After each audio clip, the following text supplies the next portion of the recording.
Have you ever walked away from a conversation feeling drained without knowing why? Like something invisible just pulled the life out of you? That's not coincidence. That could be manipulation, and in some cases, something far darker. Evil doesn't always arrive wearing black cloaks or with glowing red eyes. Sometimes it walks into your life with a smile, a compliment, or even an offer to help. We often think of evil as something out of myths, fairy tales, or Hollywood thrillers, obvious and exaggerated. But in real life, evil is rarely loud or theatrical.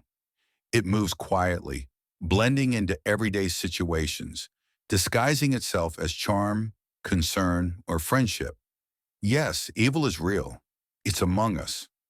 And more unsettling than its presence is its subtlety. But here's the empowering truth. With awareness, you can protect yourself. You don't need to be a detective. You just need to recognize the signs. Ancient Stoic philosophers like Marcus Aurelius and Seneca didn't just reflect on virtue, they also taught how to confront deception, betrayal, and toxicity. Their wisdom remains shockingly relevant, even in our modern world. In this video, I'll walk you through 10 undeniable signs you're dealing with an evil person, behaviors that, once you recognize them, you won't be able to unsee. These signs aren't just theories. They're real-world red flags that can shield you from emotional manipulation, energetic exhaustion, and psychological harm. Because protecting your peace is not selfish. It's survival. It's self-respect. It's wisdom in action. Let's dive in. A constant manipulation, Seneca once warned. He who has many fears also has many things to manipulate. This isn't just a reflection, it's a powerful warning. Because manipulators don't operate with courage or truth. They operate with fear, yours. They don't need to shout or threaten to control you. All they need to do is distort your reality just enough that you start doubting your own mind. I remember working with someone I initially trusted, a colleague who seemed supportive, encouraging, even protective. He would compliment me in front of others, make me feel seen, and subtly present himself as someone who had my back. But behind closed doors, something changed. Slowly, quietly, he began to point out flaws in my work. Not to my face, but to others. He twisted tiny mistakes into massive concerns, planting seeds of doubt with our managers. When I finally confronted him, his response was calm, even kind. "I'm just trying to help you grow." And suddenly I questioned myself. Was he right? Was I being too sensitive? Maybe I did need his guidance after all. That's the insidious nature of manipulation. It doesn't just confuse your thoughts. It eats away at your confidence.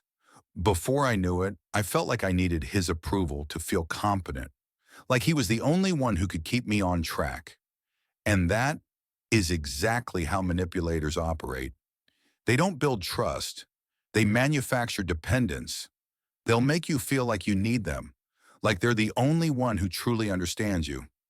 But the truth is, they exploit your uncertainty and twist your kindness into a leash they can pull. So how do you protect yourself? The Stoics believed in two powerful antidotes: clarity and self-control. A truly virtuous person will never make you feel small or unsure of yourself. They will lead you toward confidence, independence, and self-respect. If someone constantly urges you to follow their advice while ignoring your needs, boundaries, or instincts, that's not mentorship. That's manipulation. Epictetus said, "No man is free who is not master of himself." You don't need to fight them. You don't need to win the argument. All you need to do is step away and refuse to play the game. When you do, you reclaim your most valuable asset, your freedom. Because true clarity means recognizing that you don't owe anyone your peace. And true self-awareness means knowing when it's time to walk away. When manipulation isn't enough, they use charm like a weapon. In the last section, we uncovered how manipulators don't just twist your words, they twist your sense of reality. But manipulation isn't their only tool. When control needs a prettier disguise, they reach for something even more disarming: charm. Have you ever met someone whose charm felt almost too perfect? Their radiant smile, the way they looked you in the eyes, said just the right thing at the right time, as if they stepped out of a perfectly rehearsed script. At first, it feels magical. They make you feel important, seen, understood. Their presence feels warm, comforting, exactly what you've been looking for in a friend, a partner, a mentor. But deep down, something tugs at you, something feels off. When you take a step back and observe more closely, that flawless performance begins to crack. Because real charm, sincere charm, comes from the heart.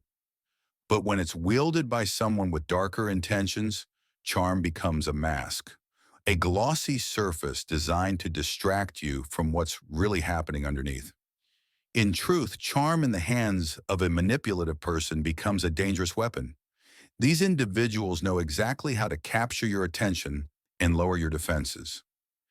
They use compliments not as gifts, but as tools. Their goal isn't connection, it's control. They don't want to know you. They want something from you.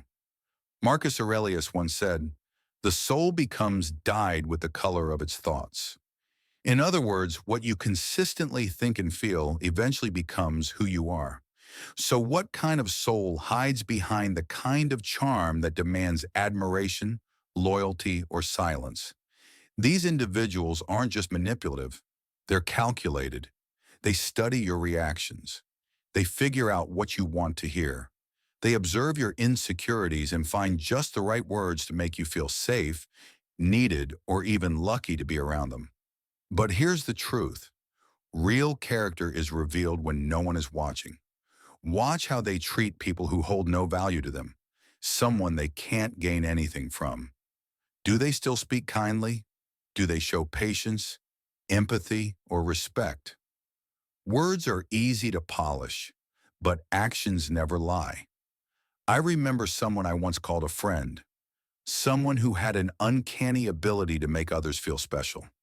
He would pour on the flattery, the attention, the "you're amazing" speeches. People adored him. He seemed like the kind of person everyone wanted in their corner. But over time, I began to notice a pattern. His compliments were always tied to moments when he needed something. And the moment he got what he wanted or saw no further benefit, he vanished. Worse, he would badmouth the same people he once praised. To him, people weren't people. They were opportunities, temporary means to a personal end. It was hollow, it was calculated, and it was a brutal lesson.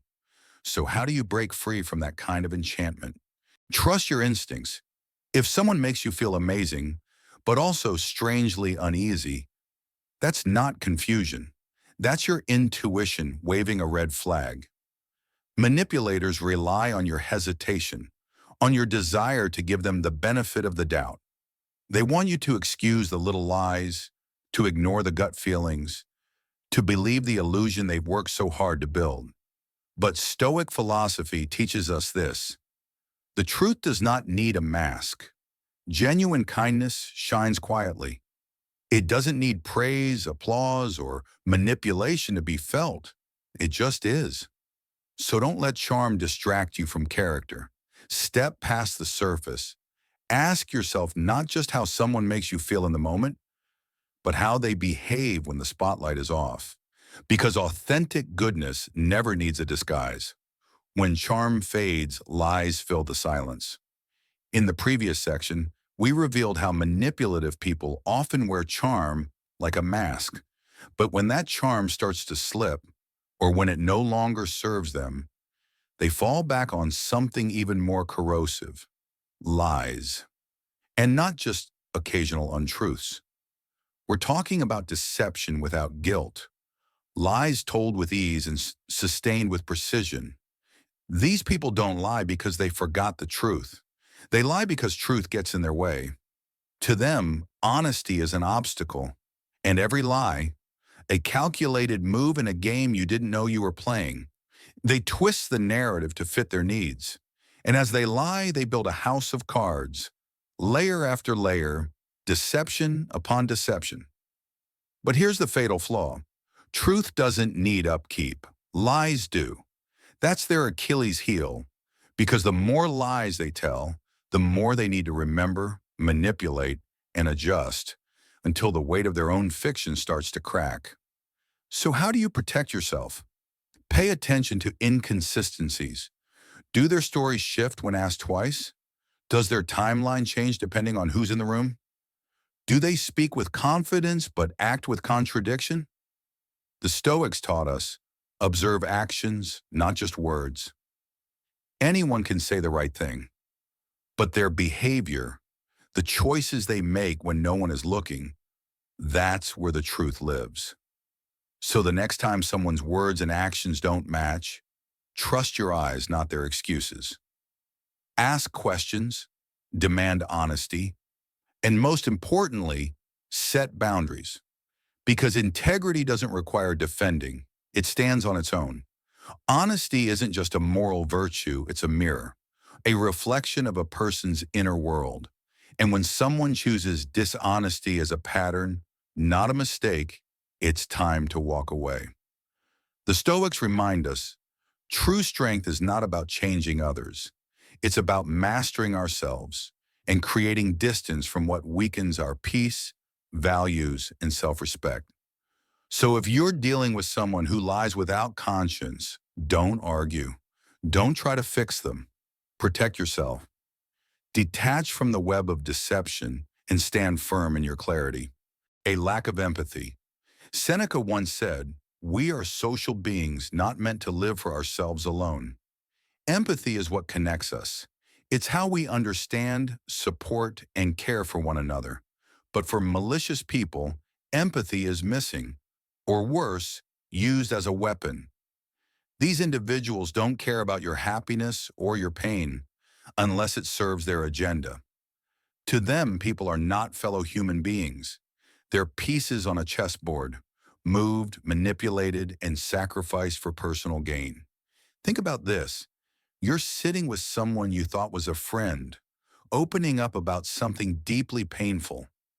Maybe it's grief, maybe it's burnout, maybe it's fear, and instead of comfort, they cut you off. "Oh, you think that's bad? Wait till you hear about my day."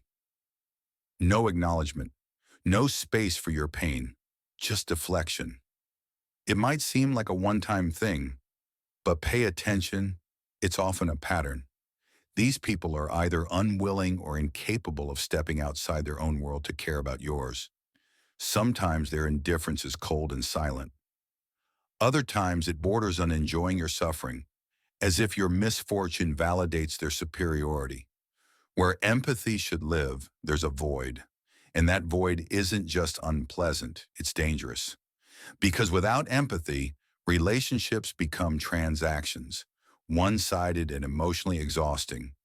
You give, they take. You open up, they ignore. You support, they disappear. Worse still, they may fake empathy when it benefits them. They'll shed crocodile tears, say the right things, act concerned, but the moment their mask slips, their true apathy shows.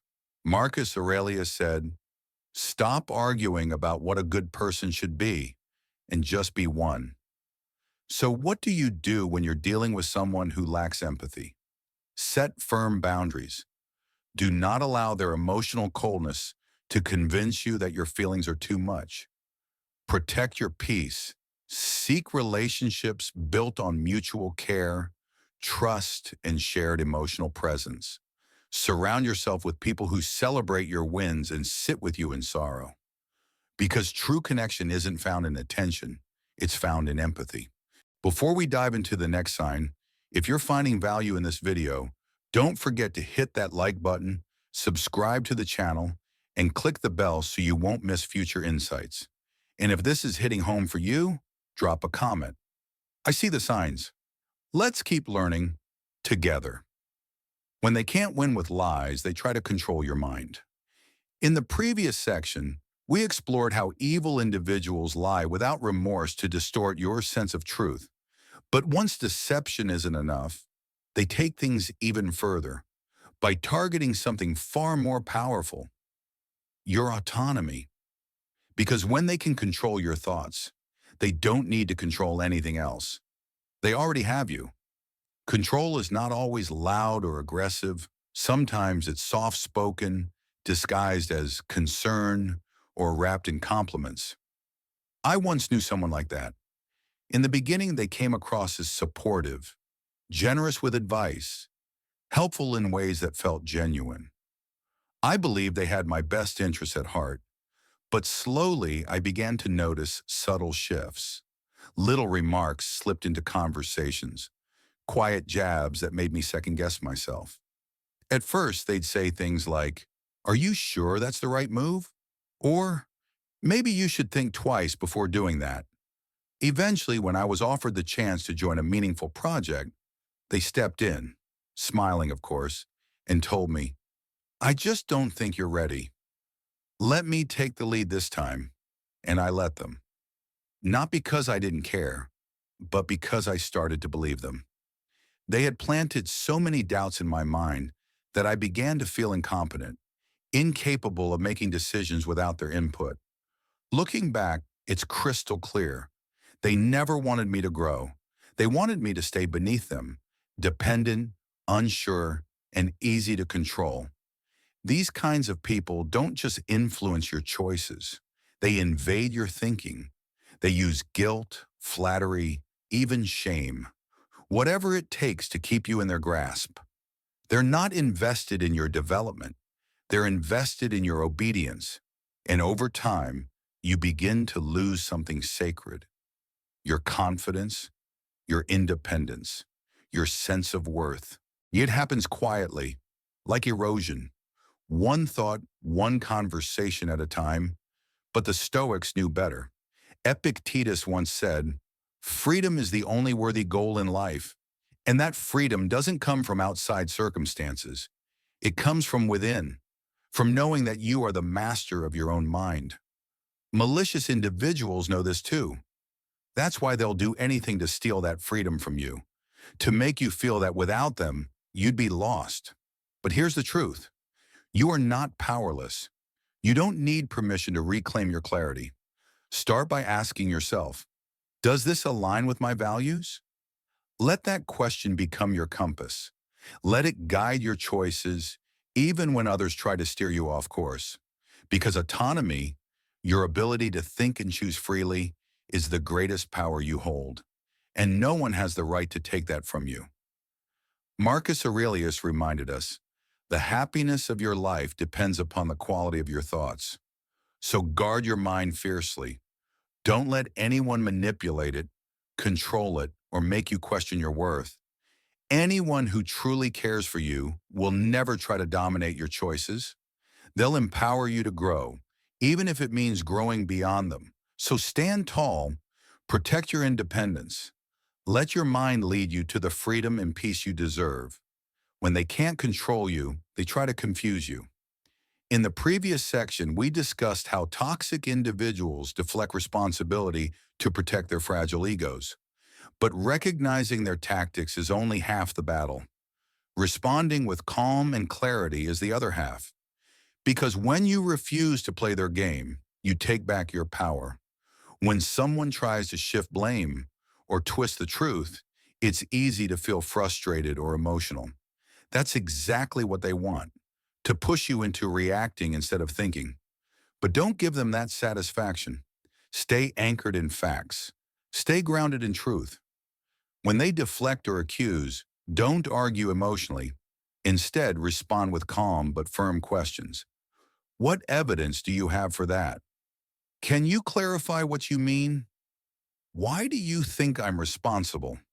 By calmly demanding clarity, you disrupt their manipulative rhythm. You also reinforce your own integrity, because integrity isn't just about telling the truth. It's about holding your ground when someone tries to twist it. To deal with these types of people effectively, you must set clear emotional boundaries. Don't engage in circular arguments. Don't accept false guilt. And most importantly, don't internalize their distortion of reality. The Stoics remind us we're responsible for our own peace of mind. When someone consistently refuses to take accountability, you don't need to expose or fix them. Your only job is to protect your energy and walk away from their games. The pleasure of pain. Now we enter one of the most disturbing traits of truly malicious individuals, their delight in the suffering of others. Epictetus once advised, associate with those who make you better. But these people don't want better. They don't seek support, connection, or growth. They seek dominance and they feed off pain. This pleasure in others' misfortune can begin subtly. Maybe it's a sarcastic joke when someone stumbles, a smirk when a colleague is reprimanded, a chuckle when someone else fails. At first, it may seem like harmless humor or just indifference, but if you pay close attention, a darker pattern begins to form. I once had a friend who always seemed unusually enthusiastic when relaying someone else's mistake. She smiled while sharing gossip. She seemed gleeful when someone was embarrassed at work. And one day, she openly laughed when a coworker was scolded in front of the entire office. At first, I brushed it off as awkward behavior, but over time it became clear. This wasn't detachment, it was enjoyment. She wasn't indifferent to others' struggles. She thrived on them. And that's the sign. These individuals don't uplift others. They amplify failure.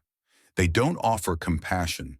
They magnify flaws to make themselves feel superior. Seneca once said, no man is more unhappy than he who never faces adversity. And for people like this, adversity isn't a lesson to learn from. It's a weapon to wield. They gossip, sabotage, and tear others down, not because they're strong, but because they're deeply insecure. They believe that if others fall, they'll feel taller. But what they're really doing is exposing their own emptiness. Because true confidence doesn't come from comparison. It comes from self-worth. So how do you protect yourself? Recognize the signs. Do they mock others' pain? Do they downplay your wins or highlight your failures? Do they seem happiest when others are struggling? If so, it's time to step back. Every moment you spend around someone who feeds on pain is a moment you sacrifice your peace, your growth, and your self-respect. Stoic wisdom teaches us to align ourselves with those who lift us higher, not drag us down. So choose relationships that are built on mutual respect, not silent competition. Seek people who celebrate your joy, not those who secretly resent it. True connection grows through empathy, not exploitation. Because real joy, it isn't built on someone else's suffering. It's built on shared success, on kindness, and on love that asks for nothing in return.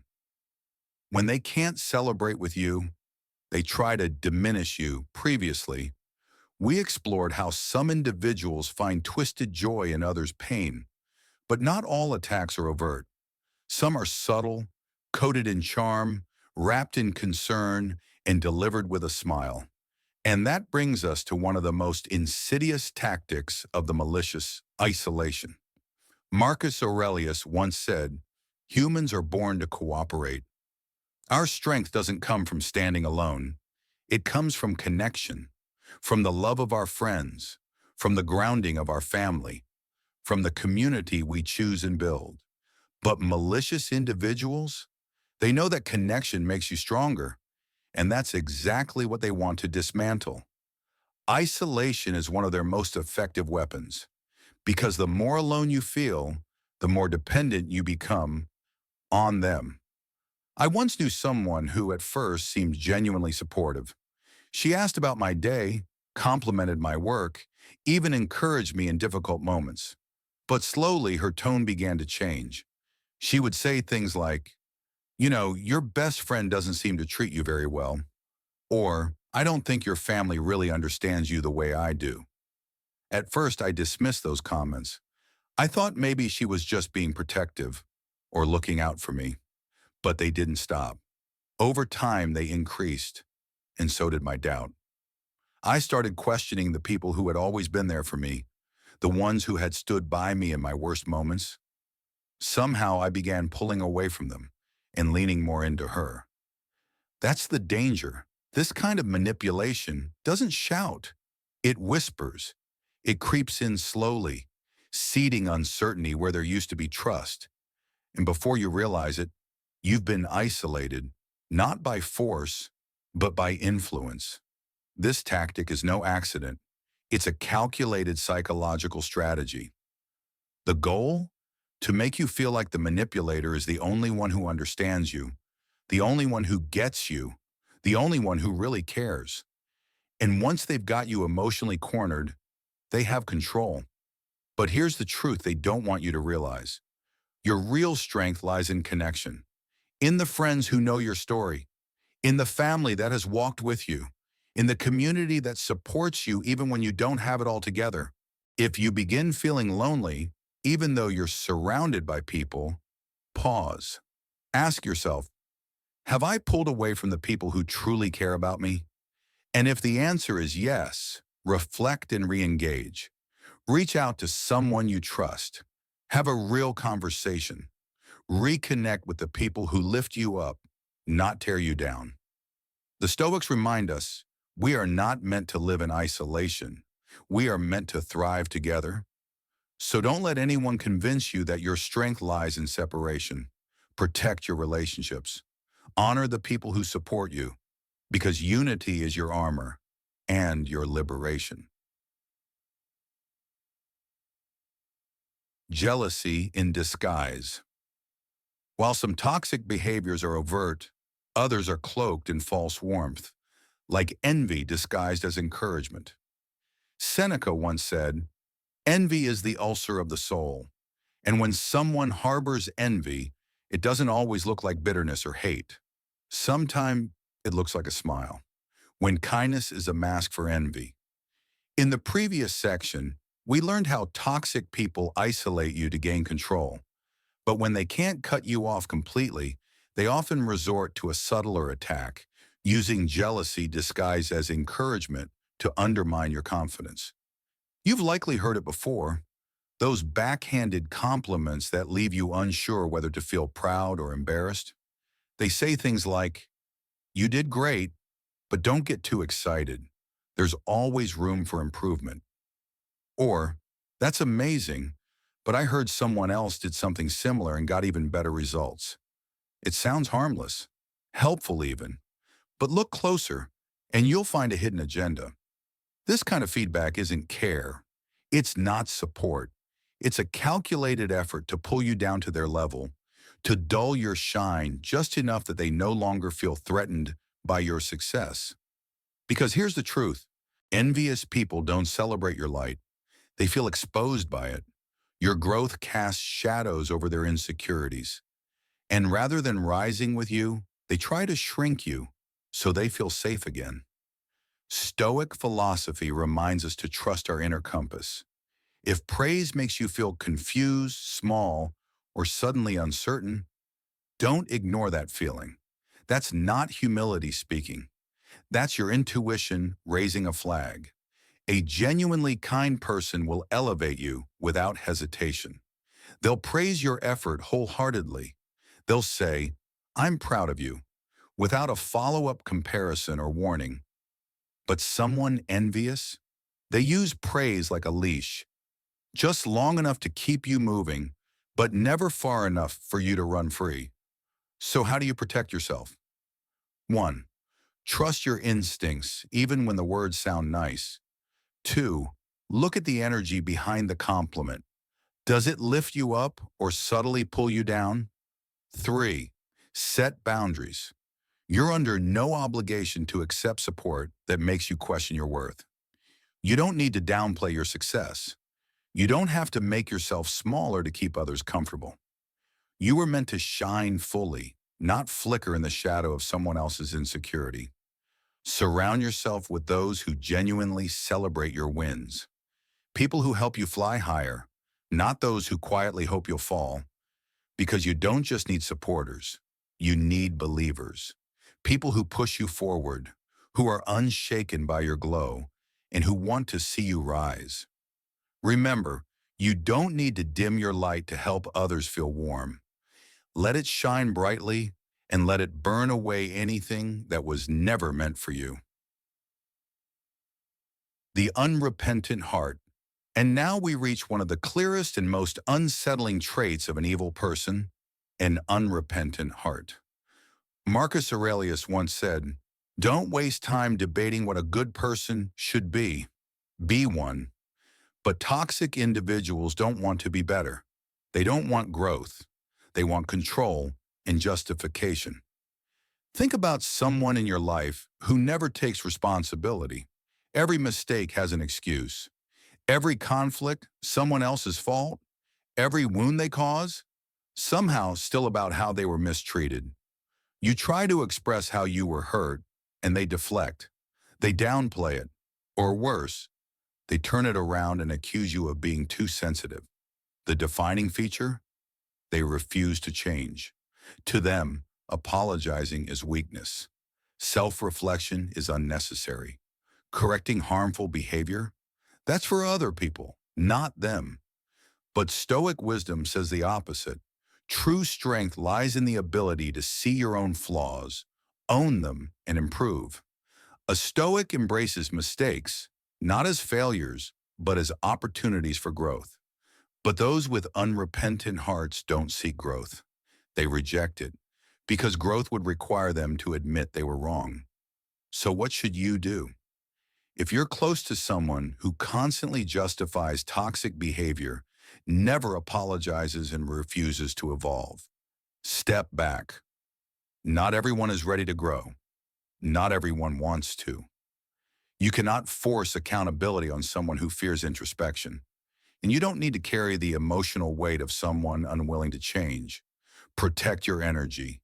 Invest in those who are courageous enough to confront their flaws, apologize when needed, and strive to be better, not for approval, but for integrity. Marcus Aurelius reminded us, focus your mind on thoughts and people who elevate the quality of your life. You owe it to yourself to be surrounded by those who walk the path of self-improvement, not those who stay stuck in cycles of denial. Awareness is your power. We've just walked through 10 clear signs that someone around you may be emotionally manipulative, toxic, or even malicious. Chilling, isn't it? But here's what you must remember. Awareness is your greatest defense. They only win if you don't see them. They only control you if you don't understand their game. But now you do. And with that knowledge, you can take back your peace, your power, and your path forward.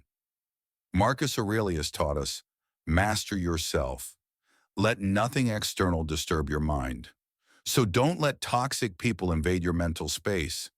Don't let them shake your calm. Set boundaries, stand firm, and keep shining.